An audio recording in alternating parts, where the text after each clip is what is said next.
Welcome to Conversations with Cox and Kielseth, and to be more specific, that is filmmaker Alex Cox and myself, film curator Pablo Kielseth. Alex will join us by phone from his home in Oregon, while I sneak away from my office to call him from one of the projection booths used by the International Film Series, which has been screening foreign and independent movies at CU Boulder since 1941.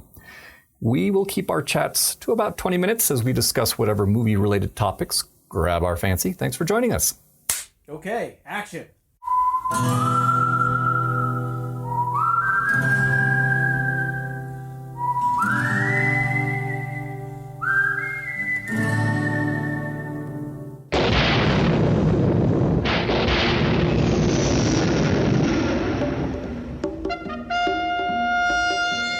Alejandro, ¿cómo estás? Bien, gracias, caballero. ¿Y usted? I'm doing fine, thanks. I'm going to pop open my beer for right now. It's a Founders Imperial Stout. Oh, very nice. Yep. Oh, I was just going to say, later today I shall walk down the street. I'm on the Oregon coast, and I shall have a porter, actually, that was brewed in Newport. Nice. So, and it is quite nice. So I'm going to have a pint of Newport Porter a little later, but not the big brewery, not the Rogue Brewing, a smaller brewery up there. Gotcha. So I thought that we actually made it. When I say we, I mean Colorado was in the news. We made it into the New York Times thanks to all this drone activity that's happening that has got people concerned because they can't.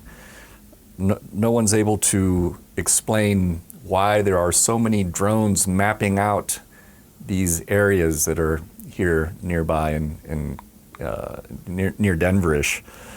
But it made me think of surveillance societies in general.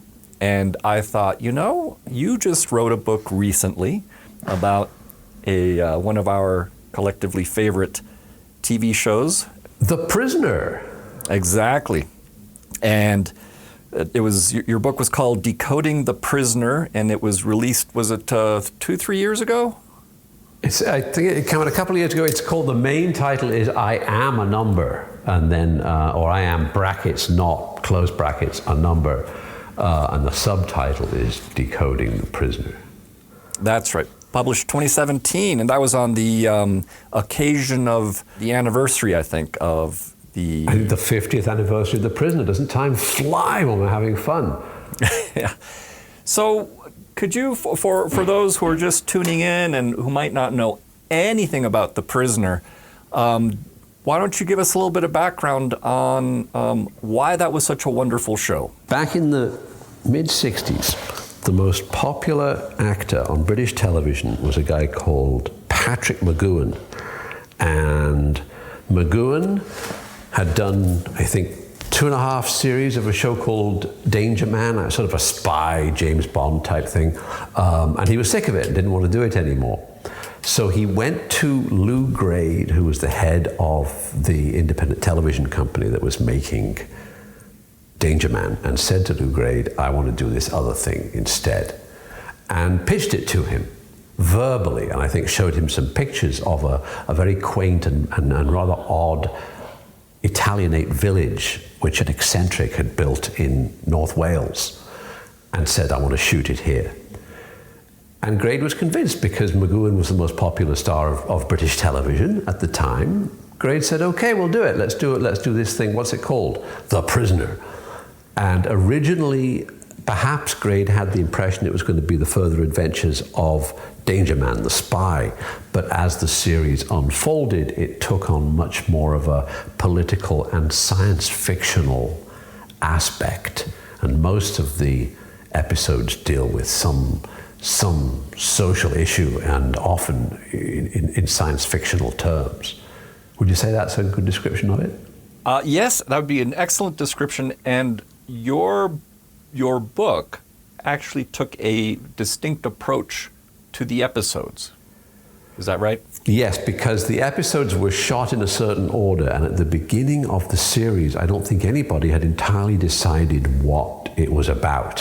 What it was about developed during the course of the episodes, and it was ultimately concluded with a falling out between the star actor and the script editor. And George Markstein, the script editor, left the series, which enabled McGoohan to pursue it to a quite science fictional and phantasmagorical conclusion. And so the thesis of it in brief is that McGoohan's character has some sort of an important job in government. He decides to leave, he resigns, he won't say why he's resigned.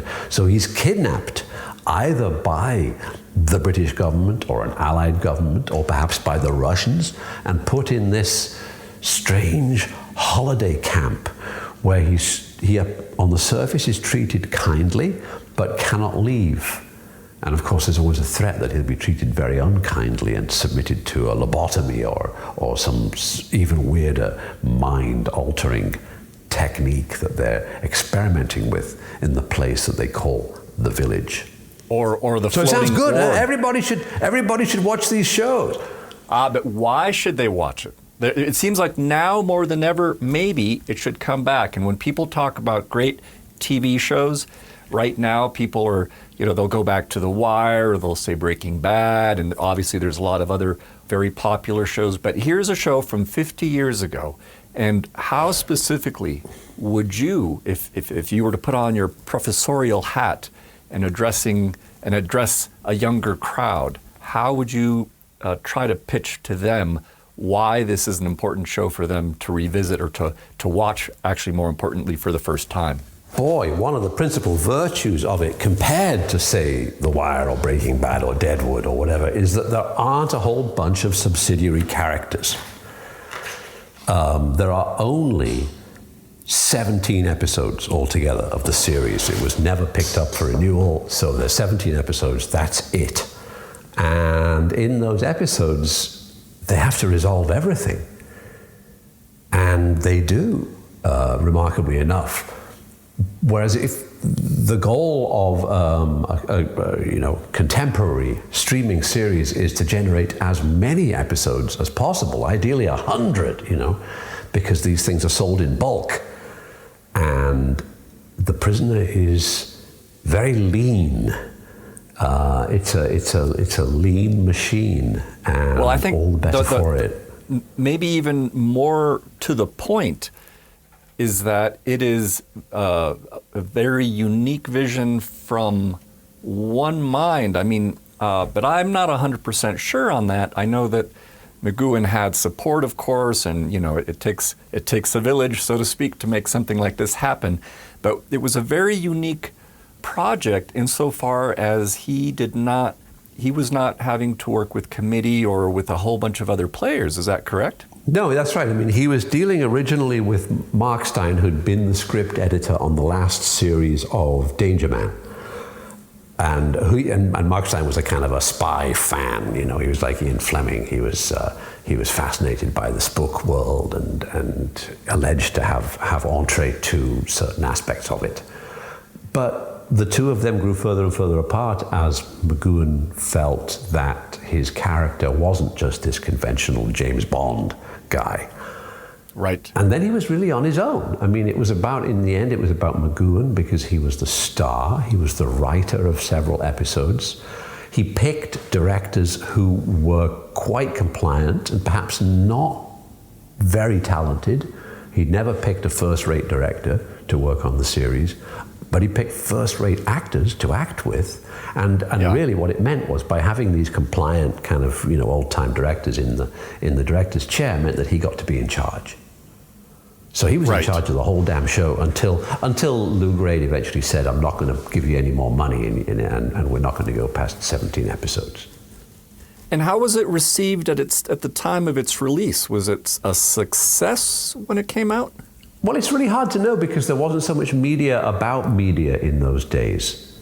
Uh-huh. It wasn't like there were magazines or an internet which dealt with with media and its success. So there would be a little bit of press about a new television series, that it would get reviewed in the newspaper. There might be a little item about Patrick McGoohan, and that would be that. Later, rumors abounded about The Prisoner, how the last episode had upset, like hundreds of people had called up and complained. But again, how many people really call up and complain to a television station about the content of a TV drama? I mean, maybe half a dozen did, or 12. Nowadays, complaints are, there's probably Twitter, people get on board with some Twitter rampage against a particular show if it rubs people the wrong way, I think. But when I first came across The Prisoner as a kid in early 80s, and it was basically a late night show that you'd see alongside things like Monty Python. But how did you come across it the first time? When it first played on British television, I'd never paid any attention to Danger Man, but for some reason I thought, I guess I like The Man from U.N.C.L.E. and Get Smart, and so I thought, here's another one of these spy shows, I'll watch it, but then it turned out to be an awful lot more science fictional, social science fictional, and that was very interesting because there wasn't much science fiction on British television. I mean, there was Doctor Who and there was The Outer Limits, but there wasn't a lot of science fiction. And so the idea of The Prisoner, and The Prisoner especially, not being about robots and giant monsters and aliens and stuff, but being about kind of social control by the authorities, made it very, very interesting.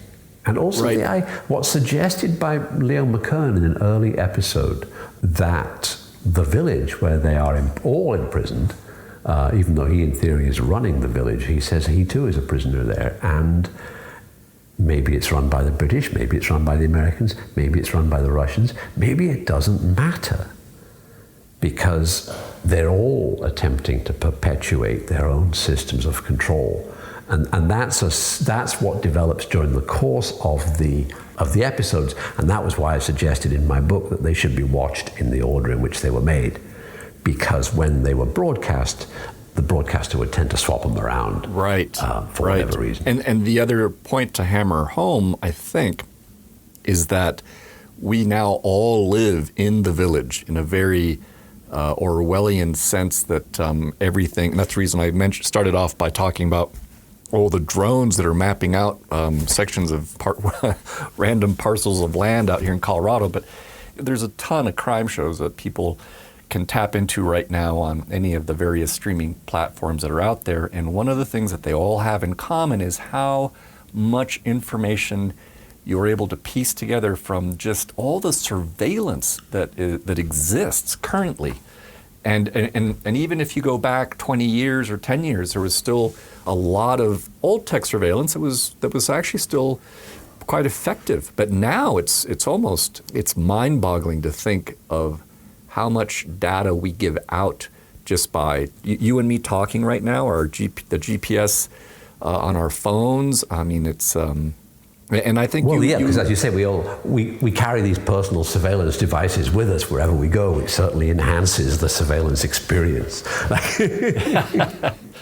Yeah, well, but I think that if I were trying to convince people who've never seen The Prisoner why it's still relevant and why they should check it out, it is precisely because we do live in a surveillance society, and here is a work of art. I would say, just because it really is very unusual to have any show that had one person so instrumentally involved in every aspect of it, from writing it and from starring in it and from designing, and picking the directors, as you mentioned.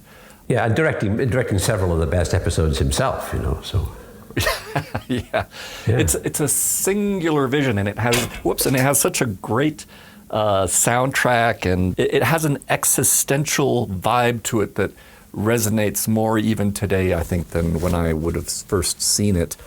That's why I would recommend it, certainly. And also I'd point people to the book that you put out a couple years ago, And tell me, were there any other events that occurred with the 50th anniversary of it? They had some still. Yeah, there was a do up in Seattle. I think there's a sort of prisoner appreciation society up in Seattle, and I think they had an event, and I went to one in London at the Studios, which is no longer. It used to be called MGM, and it was like a movie studio, an American movie studio in the outskirts of London, and they had a prisoner reunion, kind of academics, not so much academics, but enthusiasts and people who'd been associated with the series or the production, talking about it, and that was terribly nice. Were there any highlights from that? Any highlights? Yeah. Oh, just a bunch of eccentrics, going on about The Prisoner. I mean, if you're interested in researching The Prisoner, what you really need to do is get the DVD box or the Blu-ray box,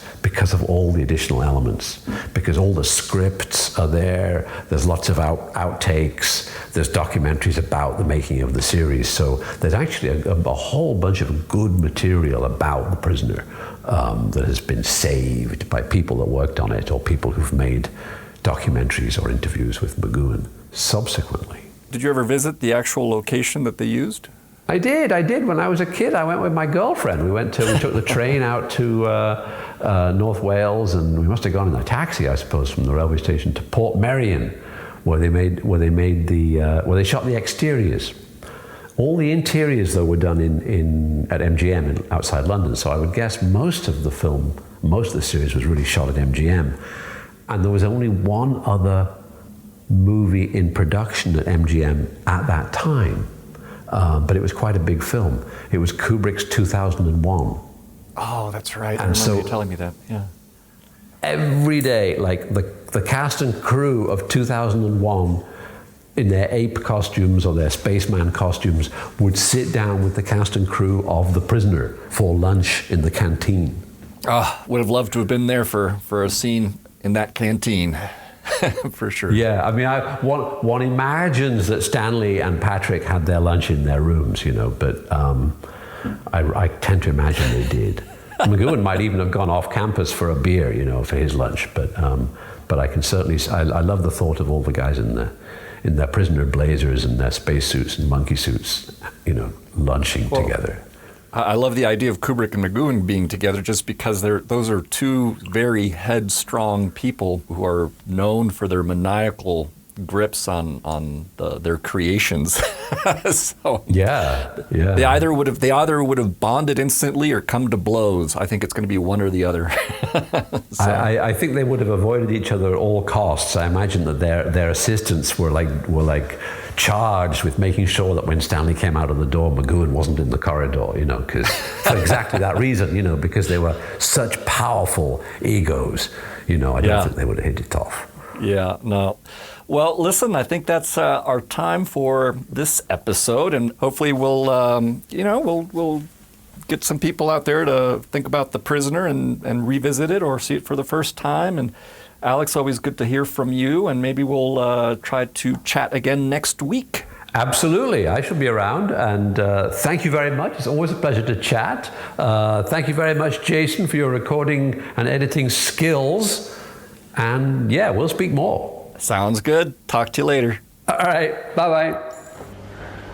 Be seeing you. And cut. Okay, that's a wrap.